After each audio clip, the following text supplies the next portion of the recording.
O Flamengo acaba de tomar uma atitude que ninguém esperava. E eu já vou direto ao ponto porque isso muda completamente o cenário recente envolvendo um dos nomes mais marcantes da história recente do clube. O Flamengo entrou na justiça contra Gerson, cobrando nada menos que 42 milhões e 700 mil reais. Não é especulação, não é bastidor, é processo judicial em andamento. E o detalhe que muita gente ainda não percebeu é que essa história não começa agora. Ela vem sendo construída há anos, em silêncio, enquanto a maioria da torcida acreditava que tudo estava resolvido.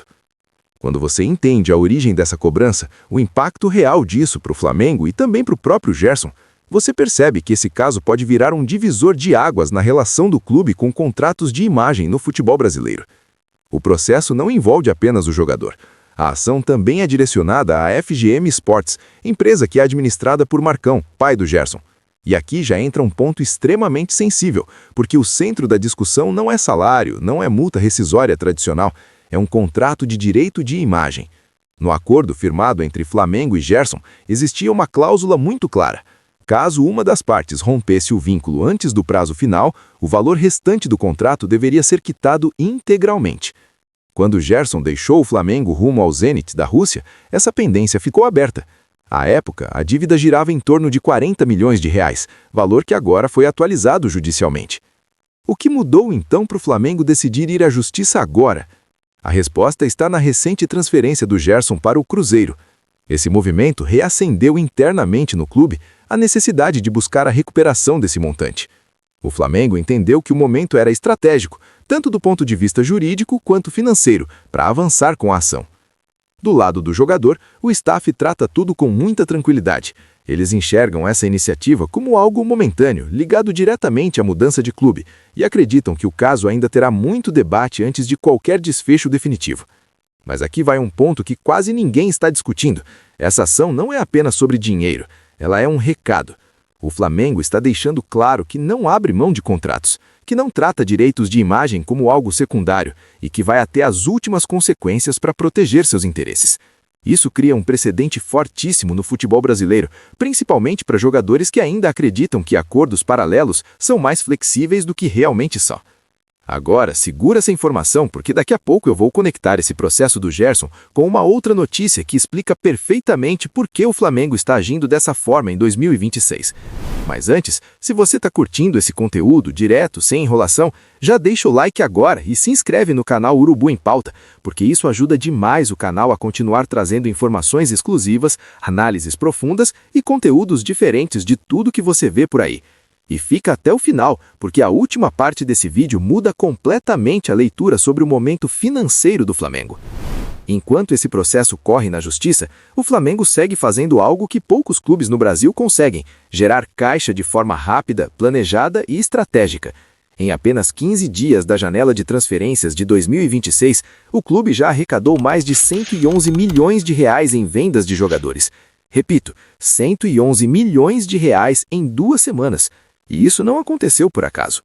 A maior negociação até agora foi a venda de Wallace e Ian para o RB Bragantino por 63 milhões de reais. Um valor expressivo, que mostra como o Flamengo consegue potencializar ativos e vender no momento certo. Em seguida, veio a negociação de Juninho para o Pumas do México por 32 milhões e 300 mil reais. Mais uma venda internacional, reforçando a presença do Flamengo no mercado exterior e aumentando a credibilidade do clube como formador e negociador. Além disso, o Flamengo negociou Vitor Hugo com o Atlético Mineiro por 13 milhões e 400 mil reais. Uma venda nacional estratégica, mantendo boa relação com clubes do Brasil e ao mesmo tempo equilibrando o elenco. E para fechar esse pacote inicial de 2026, Matias Vinha foi emprestado ao River Plate por 2 milhões e 700 mil reais. Mas aqui entra um detalhe que muita gente ignora. Se o Vinha atuar em 50% dos jogos, o River Plate será obrigado a pagar mais 27 milhões de reais ao Flamengo. Ou seja, essa operação pode facilmente ultrapassar a casa dos 30 milhões no total. Agora, conecta isso com o caso Gerson. O Flamengo está em um momento de extrema organização financeira. O clube não está desesperado por dinheiro, mas também não abre mão de valores que entende que são de direito. Ao mesmo tempo em que arrecada mais de 111 milhões em vendas, o Flamengo vai à justiça cobrar 42 milhões de um contrato descumprido. Isso é gestão. Isso é planejamento. Isso é visão de longo prazo. E aqui vai uma reflexão importante para você, torcedor. Quantos clubes no Brasil conseguem vender 4 jogadores em 15 dias, arrecadar mais de 100 milhões e ainda assim manter competitividade esportiva? Pouquíssimos. O Flamengo hoje opera em um patamar completamente diferente. Enquanto muitos clubes vendem por necessidade, o Flamengo vende por estratégia. E quando precisa cobrar, cobra. Essa postura firme tende a impactar diretamente futuras negociações. Jogadores, empresários e até clubes parceiros passam a enxergar o Flamengo como uma instituição que cumpre contratos, mas também exige que eles sejam cumpridos. Isso fortalece a marca, fortalece o caixa e fortalece o poder de negociação. O caso Gerson ainda vai render muito. Não se trata de algo simples, nem de resolução rápida. Envolve interpretação contratual, valores atualizados, responsabilidades da empresa de imagem e, claro, a defesa do jogador.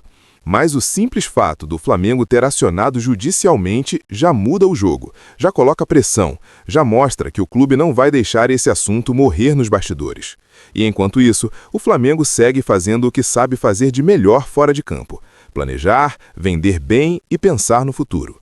Esses 111 milhões arrecadados nos primeiros dias de 2026 não são apenas números frios. Eles representam fôlego financeiro, capacidade de investimento, margem para reforços pontuais e tranquilidade para atravessar a temporada sem desespero. Agora, imagina somar isso com possíveis entradas futuras, como o valor adicional do Vinha, outras vendas que ainda podem acontecer e, claro, a tentativa de recuperar os 42 milhões do caso Gerson. Estamos falando de um Flamengo que pode ultrapassar cifras impressionantes só no primeiro semestre do ano. Por isso eu te digo, esse vídeo não é só sobre uma ação judicial ou sobre vendas de jogadores. Ele é sobre o momento institucional do Flamengo. Um clube que aprendeu com erros do passado, que hoje trabalha com contratos bem amarrados, que entende o valor da sua marca e que não aceita prejuízo passivamente. E se você quer continuar entendendo os bastidores reais do Flamengo, sem sensacionalismo barato, sem enrolação e com análise de verdade, continua comigo até o final do vídeo, porque aqui no Urubu em Pauta, a ideia é sempre ir além da manchete. As informações sobre o processo envolvendo Gerson foram divulgadas pela ESPN Brasil, com reportagens assinadas por Pedro Ivo Almeida e Diego Garcia. Já os dados sobre as vendas e valores arrecadados pelo Flamengo nos primeiros dias de 2026 foram trazidos pelo perfil Paparazzo Rubro-Negro, uma das fontes mais respeitadas quando o assunto é bastidor do clube. E agora eu quero saber de você. Essa postura do Flamengo de ir à justiça contra um ex-ídolo está correta? Ou você acha que esse tipo de situação deveria ser resolvida de outra forma? Comenta aqui embaixo porque a sua opinião é muito importante para o debate. Se inscreve no canal, deixa o like, compartilha esse vídeo com aquele amigo rubro-negro que gosta de bastidor e fica ligado, porque essa história está longe de acabar. Aqui é Urubu em Pauta, sempre com informação, análise e Flamengo acima de tudo.